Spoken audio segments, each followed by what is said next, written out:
소개하겠습니다. 우리 친정가족은 부모님과 여동생 부부, 그리고 우리 부부가 있습니다. 그런 동생 부부에게는 아들, 그리고 우리 부부에게는 딸이 하나 있습니다.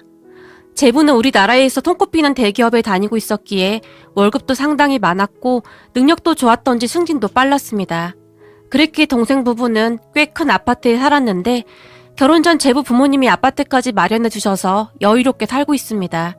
하지만 그에 비해 우리 남편은 소방 공무원이었고 시부모님이 일찍 돌아가셔서 남편은 어릴 때부터 남편의 큰 댁에서 쭉 살았다고 합니다.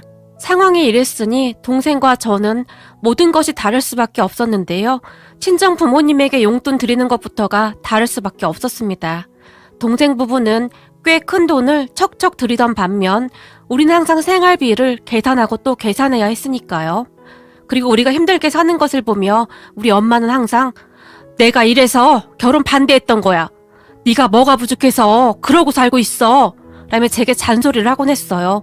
그런 엄마에게 엄마, 우리나라에 소방관이 없다고 생각해봐. 우리 남편이 얼마나 대단한 일을 하는 사람인데 그런 소리를 하는 거야? 난 우리 남편이 아주 자랑스러워. 자랑스럽긴 개뿔 뭐가 자랑스러워. 이거사. 그게 하필 왜 네 남편이냔 말이야. 예전에 그 은행 다니던 김군이 너 좋다고 그렇게 쫓아다녔었는데 그런 김군한테는 눈길 한번 안 주더니 아니 소방관이 뭐야 소방관이.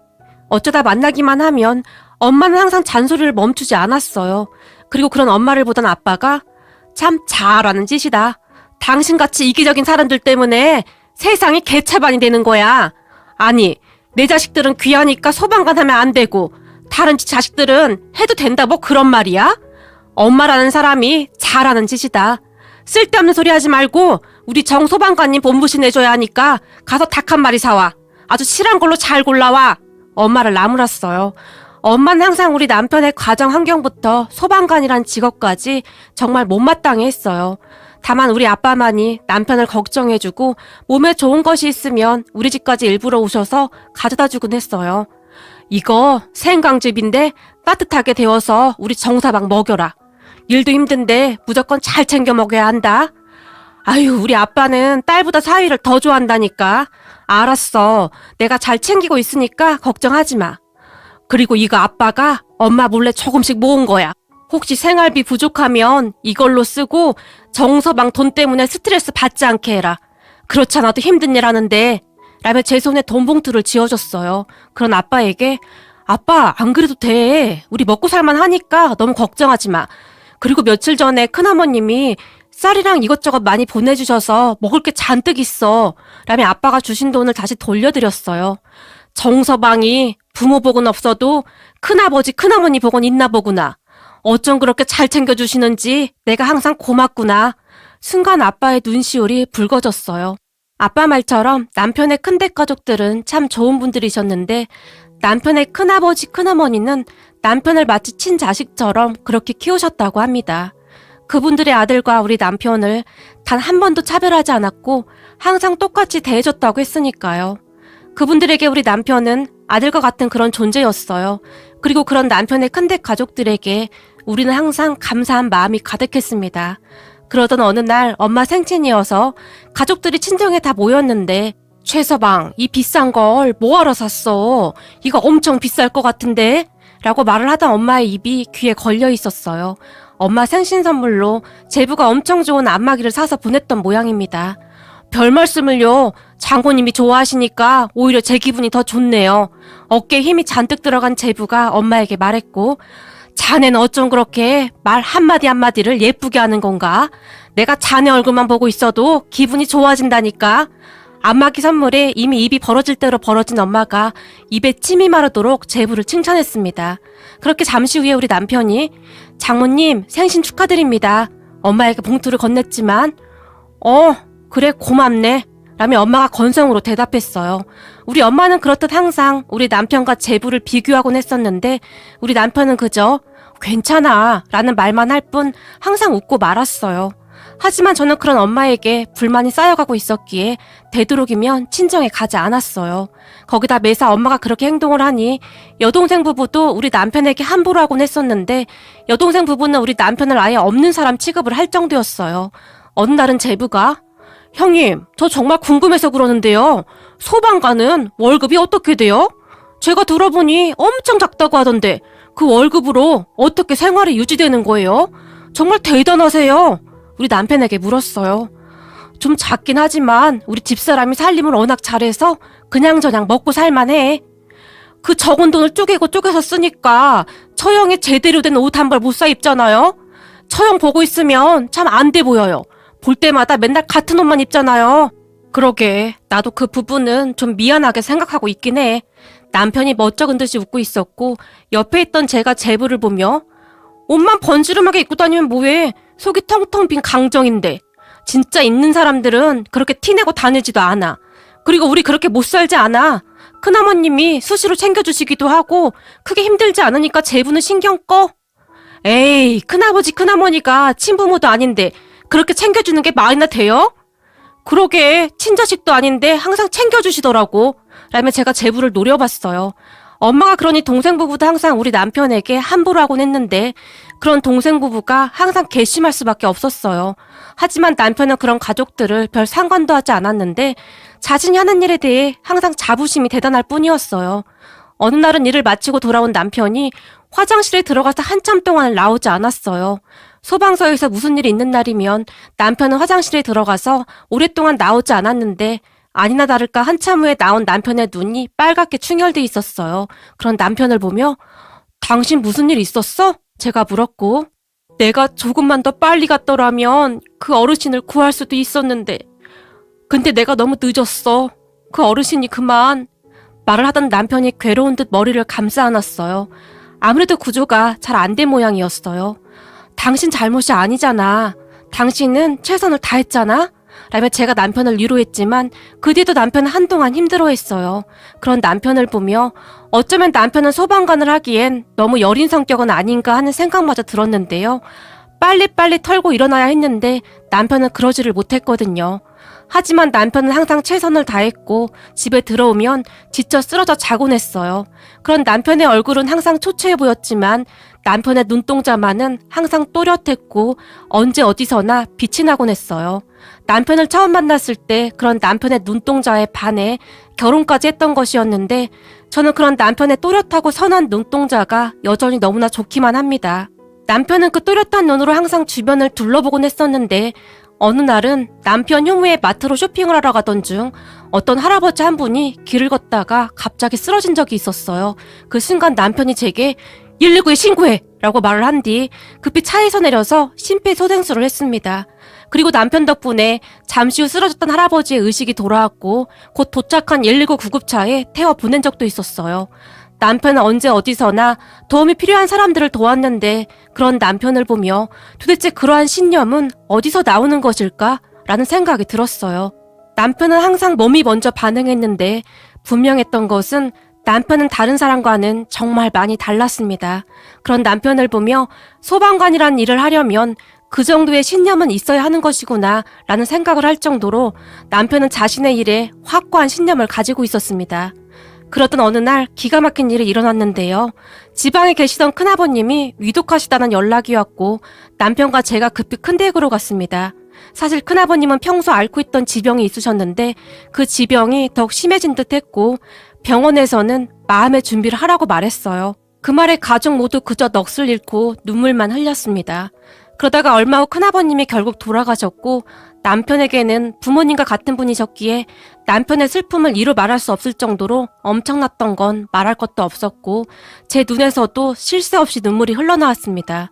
그렇게 가족 모두 슬픔 속에 장례를 치른 뒤 며칠 후에 큰아버님이 남편의 사촌형과 우리 부부를 조용히 불렀습니다. 그리고는 니들 아버지가 돌아가시면서 남긴 유언장이다 라고 말씀하시면서 저희에게 큰아버님의 유언장을 보여주셨는데 그 유언장을 보던 우리는 깜짝 놀랄 수밖에 없었어요. 그 유언장에는 재산 상속 관련 내용이 작성되어 있었는데 큰아버님에게는 꽤 많은 재산이 있었어요. 남편의 사촌형이 서울에서 부동산 관련 일을 하고 있었다는데 큰아버님과 함께 이리저리 부동산 관련 투자를 꽤 많이 했던 모양입니다. 그렇게 꽤 오랜 시간 재산을 많이 불리셨던 모양인데요. 그중 일부를 우리 남편에게 상속한다는 내용이 적혀 있었어요. 그 말에 우리 남편이 아니 이걸 왜 저한테 상속해요? 엄연히 형이 있는데 놀라서 물었어요. 그런 남편을 보며 큰어머님이 누가 너한테 다 상속한대? 둘이 반반씩 상속한다고 적혀있지 않니? 조용히 말했어요. 전 괜찮아요. 제가 무슨 자격으로 이걸 받아요? 제가 친자식도 아니고 그동안 키워주신 것만으로도 감사한데 무슨 유산까지 상속을 받아요. 난 진짜 괜찮아요. 라며 남편이 거절했어요. 네 큰아버지는 너한테 다 주고 싶다고 할 정도였어. 네 아버지가 우리한테 어떻게 했는데? 라고 말을 하던 큰어머님이 뒤를 돌아 눈물을 훔치셨어요. 그리고 잠시 후에 놀랄만한 이야기를 시작하셨는데요. 남편이 어렸을 적에 큰 댁에 불이 난 적이 있었다고 합니다. 그때 당시에는 다 같은 동네에 살고 있었다고 하는데요. 그날 하필 남편의 사촌형만 혼자 집에 있었고 동네 사람들이 안에 상처리가 있어! 어쩌면 좋아! 라며 발만 동동 굴렀다고 합니다. 그 순간 남편의 아버지, 그러니까 저한테는 시아버님이시죠. 시아버님이 앞뒤 볼 것도 없이 불길 속으로 뛰어들어가서 홀로 있던 남편의 사촌형을 구해냈다고 하네요. 그 바람에 사촌형은 살 수 있었지만 시아버님은 큰 화상을 입게 되었고 얼마 안 가서 돌아가셨다고 합니다. 시아버님은 돌아가시기 전까지도 상철이는? 이라고 물어볼 정도였답니다. 그때 당시 남편은 시아버님과 둘만 살고 있었다고 하는데 시어머님은 남편을 낳고 얼마 지나지 않아 돌아가셨다고 했으니까요. 그렇게 남편은 혼자가 되었고 그 뒤부터 큰댁에서 살게 되었다고 합니다. 그랬으니 큰댁 가족들은 남편에게 항상 미안한 마음이 가득했던 것 같아요. 우린 너한테 죄인이나 매 한 가지다. 너한테 항상 미안할 뿐이었어. 그날 서방님 아니었으면 우리 상철이는 지금 이 자리에 없었을 거야. 그런데 그까짓 돈이 뭐가 그렇게 중요하겠니? 그런 너와 나누는 건 당연한 거야. 그러니까 미안해하지도 말거라. 큰어머님이 남편의 손을 꼭 잡으며 말했어요. 그리고 옆에 있던 아주버님도 엄마 말이 맞아. 아버지 살아계실 때 그렇게 하기로 우린 이미 얘기 다 끝냈어. 그러니까 다른 말 하지도 말고 우리가 하자는 대로 해. 라며 단호하게 말했어요. 우리는 그렇게 큰아버님의 유산을 상속받았는데 그 돈은 생각보다 꽤 큰 돈이었고 아주버님이 이것저것 많은 조언을 해줬어요. 덕분에 그 뒤 우리 생활은 더욱 나아졌고 우리는 조금 더 편히 살 수가 있었어요. 그러던 어느 날 제가 남편에게 그래서 당신 소방관이 됐던 거야? 제가 어렵게 말을 꺼냈어요. 그렇지. 아버지 영향을 받긴 받았었지. 그때 아버지가 눈을 감기 전까지 사촌형의 안부를 물었는데 형의 멀쩡한 모습을 확인하고 나서야 편히 눈을 감으시더라고. 그때는 그런 아버지를 이해하기 힘들었었는데 아무래도 그때의 그 모습이 내 머릿속에 깊숙이 박혀 있었던 것인지 어느 순간부터 내 꿈은 소방관이 되었어. 물론 내가 소방관이 되겠다고 했을 때 큰아버지 큰엄마가 나를 붙들고 울고 불고 난리를 치셨지만 아마도 소방관은 내 운명이지 않았을까 싶어. 난 말이야. 불길 속을 헤치고 들어가서 사람들을 무사히 구해낼 때가 제일 행복해. 그렇게 무사히 나온 사람들이 가족들 품에 안기는 모습을 보면 그렇게 행복할 수가 없어. 물론 그렇지 못할 때도 있긴 하지만 우리 소방관들은 매 순간 최선을 다하고 있어. 화염 속에서 우리를 간절한 마음으로 기다리는 사람들을 생각하면 우리 소방관들의 마음은 초조하고 다급해져. 그리고 그 순간 우리는 죽음 따위는 생각할 시간도 없이 그냥 그 속으로 뛰어들어가는 거야. 우리 소방관들을 애타게 기다리고 있는 사람들을 위해서 말이야. 물론 누군가는 소방관이란 직업을 좋지 않게 생각하는 사람들도 있지만 난 그렇게 생각하지 않아. 모두가 위험하다고 하지 않는다면 누가 하겠어? 남편이 조용히 말했어요. 그런 사명감이 없다면 어떻게 감히 소방관을 할 수가 있을까요? 남편의 말에 많은 것을 느끼게 되었습니다. 그런데 그 뒤 우리가 꽤 많은 유산을 받았다는 소리를 듣고 동생 부부가 한 걸음에 우리 집으로 찾아왔습니다. 언니, 엄마가 그러던데 형부 큰아버님한테 유산 받았다며. 사실이야? 친자식도 아닌데 그렇게 많은 유산을 줄 리가 없잖아? 엄마가 잘못 알고 있는 거지? 집 안으로 들어서자마자 동생이 제게 따지듯 물었어요. 아니, 맞는데? 우리 큰아버님이 아주버님이랑 네 형부한테 딱 반절씩 나눠주셨어. 근데 그게 뭐가 그렇게 잘못된 거니? 지금 이 시간에 우리 집으로 뛰어올 정도로? 제가 동생 부부를 번갈아 가며 바라보며 물었어요. 그게 도대체 얼만데? 동생이 다시 물었고. 글쎄, 니네 아파트 가격이랑 비교도 안 될걸? 거기다 아주버님이 안전하고 괜찮은 투자처도 알려줘서 거기 투자도 해놔서 아마도 더 괜찮을 거야. 라고 말을 하며 제가 제부의 표정을 살폈는데 제부의 표정이 아주 가관도 아니더라고요. 그럼 언니 이제 이사 가는 거야? 글쎄, 형부랑 상의해봐야 하는데 지금 이 정도 평수면 셋이서 사는데 큰 불편한 것도 없는데 굳이 갈 필요가 있나? 라고 말하던 순간 동생 부부의 표정이 어두워져 있었는데요. 특히나 제부의 표정은 아주 씹은 듯한 그런 표정이었어요. 아니, 친자식도 아닌데 어떻게 그런 유산을 줄 수가 있지? 뭔가 잘못된 거 아니에요? 잘 알아보신 거 맞냐고요? 혹시 사기 그런 거 아니에요? 제부가 흥분까지 한 채 제게 물었어요. 그런 제부를 보며 뭐 눈에는 뭐만 보인다고 세상 사람들이 다 제부 같은 줄 아나? 제부, 돈 좀 있다고 사람 깔보고 그러는 거 아니야. 왜? 우리 남편 소방관이라고 그렇게 깔보더니 이제는 우리 남편이 좀 달라 보이나? 제가 제부를 노려보며 말했어요. 처형, 돈 좀 생겼다고 이제 말도 막 하시네요? 그러게, 나도 돈이 생기니까 어깨에 힘이 들어가네. 그러니까 앞으로 한 번만 더 우리 남편한테 막말하면 가만 안 있을 테니까 그런 줄 알아. 그리고 둘 다 그만 나가. 라며 제가 그 둘을 밖으로 내보냈어요. 그렇게 쫓겨나다시피 한 동생 부부가 씩씩거리면서 돌아갔는데요. 그런 동생 부부를 보는데 참 어이가 없더라고요. 거기다 더 어이가 없었던 것은 그 뒤 우리 엄마도 완전히 변했는데요.